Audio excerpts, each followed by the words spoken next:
Türkiye'de 2024 yılı siyaset sahnesinden sokağa, yargıdan emek alanına, kültür sanat yaşamından doğaya, cezaevlerine farklı alanlarda hak ihlallerinin yaşanıp yine bunlara karşı mücadelelerin verildiği hayli zorlu bir yıl oldu. Siyasetçiler, işçi ve emekçiler, kadınlar, çocuklar, LGBT artılar, mülteciler ve gazetecilere uzanan pek çok toplumsal kesim ağır hak ihlalleriyle karşı karşıya kaldı. Bu ihlaller yaşam hakkından düşünce ve ifade özgürlüğüne, seçme ve seçilme hakkından ayrımcılık yasağına, eğitim ve hayvan haklarına kadar uzanan geniş bir alanı kapsadı. Hak ihlallerinin temel sebeplerini ise başvurulan siyasi politikalar, hak ve özgürlüklere yönelik yasak ve kısıtlamalar, yargının müdahale veya ön açıcılığı ile ekonomik kriz koşulları oluşturdu. İşte 2024'ün hak ve özgürlükler karnesi. Ülkede siyasi hakların kullanımında karşılaşılan engellemeler, yaşanan ihlallerin adeta özeti niteliğinde oldu. Anayasanın 67. maddesinde seçme, seçilme ve bağımsız olarak veya bir siyasi parti içinde siyasi faaliyette bulunma hakkı güvence altına alınmış olmasına rağmen mevcut tabloyu görmek için Türkiye Büyük Millet Meclisi'ne bakmak yeterli. Dokunulmazlıkların kaldırılması talebiyle milletvekilleri hakkında hazırlanmış fezleke sayısı 776'ya ulaştı. Hakkında fezleke hazırlananların yarısından fazlasını DEM Parti milletvekilleri oluşturdu. 31 Mart'ta yapılan yerel seçimlerde partilerin seçim çalışmalarına yönelik müdahaleler, seçim güvenliği ihlalleri, usulsüz seçmen iddiaları, usule aykırı ve mükerrer oy kullanmalarla gündeme oturdu. Konuş, sen nerelisin? Şırnak'ta taşımalı oy kullananlara "konuş sen nerelisin" dediği için Süleyman Salıucak hakkında dava açıldı, yargılama beraatle sonuçlandı. Seçim sonuçlarına dair en çok konuşulan ise DEM Parti'den Van Büyükşehir Belediye Eş Başkanı seçilen Abdullah Zeydan'ın memnuh hakkının iadesi kararının seçimlerden 2 gün önce Adalet Bakanlığı'nın talimatıyla geri alındığının ortaya çıkması oldu. Mazbatanın AK Partili adaya verilmek istenmesi kentte günler süren protestolara yol açtı, gözaltı ve tutuklamalar yaşandı. Seçme ve seçilme hakkının ihlali sorunu yapılan itiraz üzerine 3 Nisan'da YSK kararıyla çözüldü. Ancak Yargıtay'ın 4 Aralık'ta yerel mahkemenin hakların iadesi konusundaki kararı bozması yeniden tartışmalara neden oldu. Anayasa Mahkemesi ve Avrupa İnsan Hakları Mahkemesi kararına uyulmamaya devam edildiği yıl içerisinde siyasi muhalifler, avukatlar ve insan hakları savunucularına yönelik keyfi tutuklamalar ve uzun süreli yargılamalar sürdü. Adil yargılanma hakkının ihlaliyle Kobani davasında karşılaşıldı. 18'i tutuklu 108 kişinin yargılandığı davada 16 Mayıs'ta kararını açıklayan mahkeme, HDP'nin eski eş genel başkanlarından Selahattin Demirtaş'a 42 yıl, Figen Yüksekdağ'a ise 30 yıl 3 ay hapis cezası verdi. Her iki isimle birlikte bazı siyasetçilerin tutukluluğun devamına karar verilirken cezasını tamamlayan bazı isimler ise serbest kaldı. Siyasi muhaliflere yönelik baskılar yıl içerisinde CHP ve DEM Partili seçilmiş belediye başkan ve eş başkanlarının görevden alınması, yerlerine kayyım atanmasıyla sürdü. 3 Haziran'da Hakkari Belediyesi ile başlayan kayyım atamaları Mardin, Batman, Şanlıurfa, Halfeti, Esenyurt, Dersim Ovacık ve Van'ın Bahçesaray ilçe belediyeleriyle devam etti.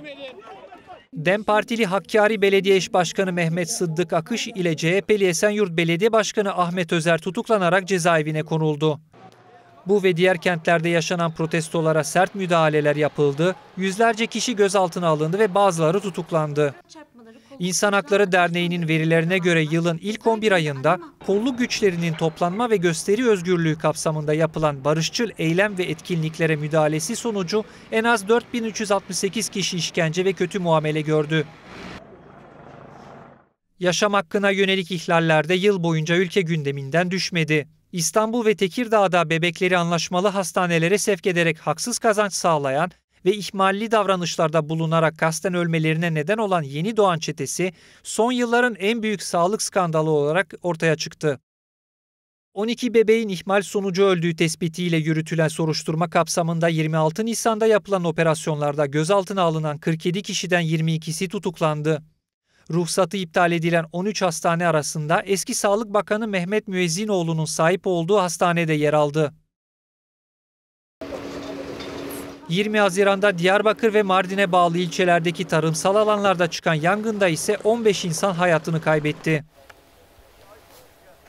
Oluşturulan bilirkişi heyetince hazırlanan ilk raporda yangının bakımsız elektrik nakil hatlarından kaynaklandığı tespitinde bulunup sorumlu olarak DEDAŞ işaret edildi. Ancak sonrasında hazırlanan iki ayrı bilirkişi raporunda yangının çıkış nedenine dair somut bir tespitte bulunulmaması tepkilere neden oldu. İzmir'de de 12 Temmuz günü etkili olan şiddetli yağış cadde ve sokakları göle çevirdi. Alsancak semtinde Özge Ceren Deniz ve İnanç Öktemay yoldaki su birikintisinden karşıya geçmek isterken suda elektrik akımına kapılarak hayatını kaybetti. Yaşam hakları ihlal edilenler arasında çocuklar da yer aldı. Diyarbakır'da işlenen 8 yaşındaki Narin Güran cinayeti toplumu derinden etkileyen bu ölümlerden biri oldu. 21 Ağustos'ta kaybolan Narin'in cansız bedenine 19 gün sonra dere yatağında ulaşıldı. Cinayetle ilgili tutuklanan 12 kişiden anne Yüksel, abi Enes, amca Salim ile komşuları Nevzat Bahtiyar hakkındaki davada müebbet hapis cezası talep edildi. Tekirdağ Malkara'da ise 2 yaşındaki Sıla bebeğe yapılanlar herkesin kanını dondurdu. 8 Eylül'de baygın halde götürüldüğü hastanede şiddet ve cinsel istismara uğradığı ortaya çıktı.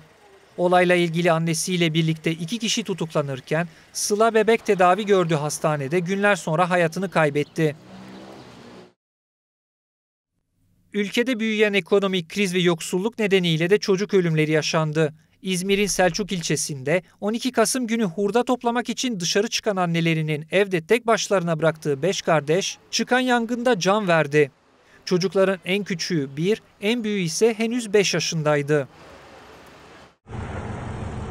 Öte yandan çalışma yaşamında ucuz emek sömürüsü devam ederken yapılmayan denetimler ve alınmayan önlemler iş cinayetlerini beraberinde getirdi. Bilim insanları ve ekolojistlerin uyarılarının dikkate alınmaması sonucunda Erzincan'ın İliç ilçesindeki altın maden sahasında 13 Şubat'ta yaşanan heyelanda 9 işçi toprak altında kaldı. İşçi Sağlığı ve İş Güvenliği Meclisi'nin verilerine göre 2024 yılının ilk 11 ayında yaşanan iş cinayetlerinde en az 1708 işçi yaşamını yitirdi. En az 33 çocuk da yılın ilk ayında çalışırken hayatını kaybetti. Ekonomik kriz işçi hakları mücadelesini de derinleştirdi. Sendikal faaliyetlere yönelik engellemelere grevlerle yanıt verildi. Grevler polis müdahaleleri ve yasaklarla bastırılmaya çalışıldı.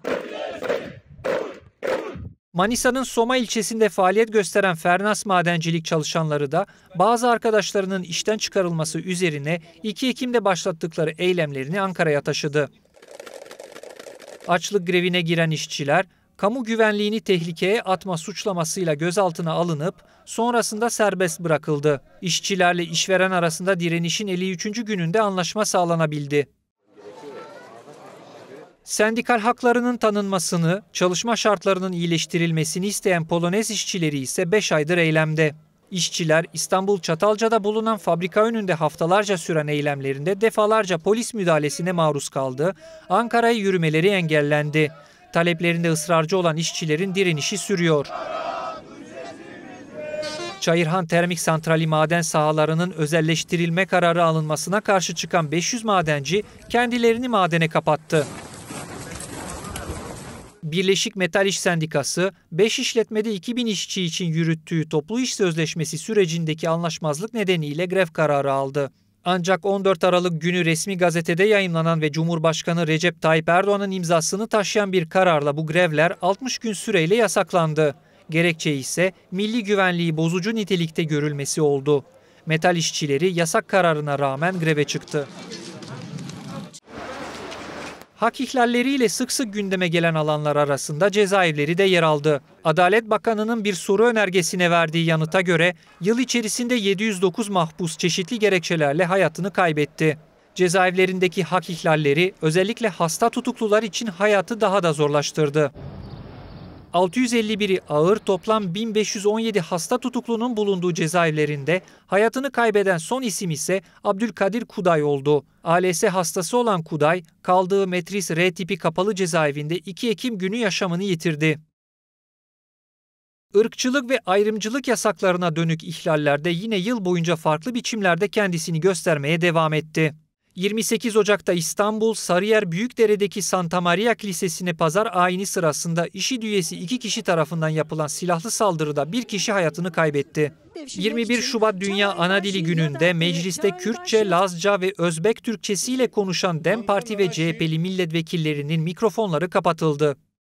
LGBTİ artı bireylerin yanı sıra mülteciler de sık sık siyasetçilerin nefret söylemlerinin hedefi oldu. 30 Haziran günü bir çocuğa taciz iddiası Kayseri'yi karıştırdı. Irkçı gruplar Suriyeli mültecilere ait çok sayıda araba ve iş yerini yakarak tahrip etti. Kayseri'de başlayan saldırılar sonraki günlerde Gaziantep, Adana, Hatay, Antalya ve Konya gibi pek çok kente yayıldı. Irkçı gruplar Antalya Serik'te Suriyeli 17 yaşındaki Ahmet Handan El Naif'i öldürdü. 22 Temmuz'da ise Mersin sahilinde halay çeken bir grup Kürt genci sosyal medyada hedef gösterildi. Bu gençlerden 9'u çıkarıldıkları mahkemece örgüt propagandası yapmak iddiasıyla tutuklandı. İçişleri Bakanı Ali Yerlikaya'nın sosyal medya hesabından gereği yapıldı diyerek paylaştığı gençlere gözaltı aracında "Ölürüm Türkiye'm" şarkısı dinletildiği ortaya çıktı. Mersin'in ardından Ağrı, Siirt, Batman, Hakkari ve İstanbul'da da Kürtçe şarkı ve halay gerekçesiyle birçok kişi gözaltına alınıp tutuklandı. Kürtçe'ye yönelik tahammülsüzlük şarkı ve halayla da sınırlı kalmadı. Van, Diyarbakır, Batman ve Mardin'de DEM Partili belediyelerin trafikteki sürücülere yönelik peşi peyah şeklindeki Kürtçe uyarı yazıları Temmuz ayının son günlerinde polis eşliğinde silindi. Kürtçe hutbe ve vaaz verdikleri gerekçesiyle DİAİDER üyeleri hakkında açılan davada ise 12 kişiye hapis cezaları verildi. Yıl boyunca ifade özgürlüğüne yönelik engellemeler ile muhalif medya üzerindeki baskılar da devam etti. Gazeteciler yazıları ve yorumları nedeniyle gözaltına alındı, yargılandı, birçok bağımsız medya kuruluşunun faaliyetlerine kısıtlamalar getirildi.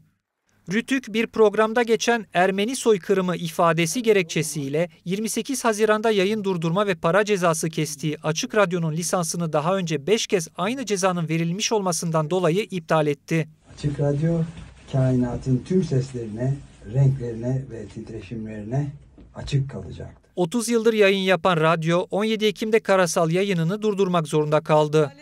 18 Ekim'de bir torba yasa içerisinde meclise sunulan ve kamuoyunda etki ajanlığı yasası olarak adlandırılan yasal düzenleme tepkiler üzerine geri çekildi. Eskişehir merkezli bir soruşturma kapsamında 26 Kasım günü bazı kentlerde yapılan operasyonlarla ise 17 gazeteci, yazar ve karikatürist gözaltına alındı. İkisi çıkarıldıkları mahkemece tutuklandı. Son tutuklamalarla birlikte 40 gazeteci ve basın çalışanı demir parmaklıkların arkasında. Siz yani bu değişim sürecinin içinde olmak. Yılın son günlerinde ise bu kez gazeteci Nevşin Mengü, Salih Müslim ile yaptığı röportaj nedeniyle suçu ve suçluyu övmek iddiasıyla gözaltına alındı. Savcılıktaki ifadesinin ardından nöbetçi hakimliğe sevk edilen Mengü, yurt dışına çıkış yasağı konularak serbest bırakıldı. Yıl içerisinde hayvan hakları konusunda da geriye götüren bir yasal değişikliğe gidildi. Sahipsiz sokak hayvanları popülasyonunun azaltılması amacıyla hazırlanan hayvanların korunması hakkında uygulama yönetmeliği tepkilere neden oldu. Muhalefetin ve hayvanseverlerin katliam yasası olarak adlandırdığı yönetmelikte yer alan ötenazi kelimesi tepkiler üzerine metinden çıkarıldı. 30 Temmuz'da mecliste AK Parti ve MHP milletvekillerinin oylarıyla kabul edilen yönetmelik, 13 Aralık'ta resmi gazetede yayımlanarak yürürlüğe girdi.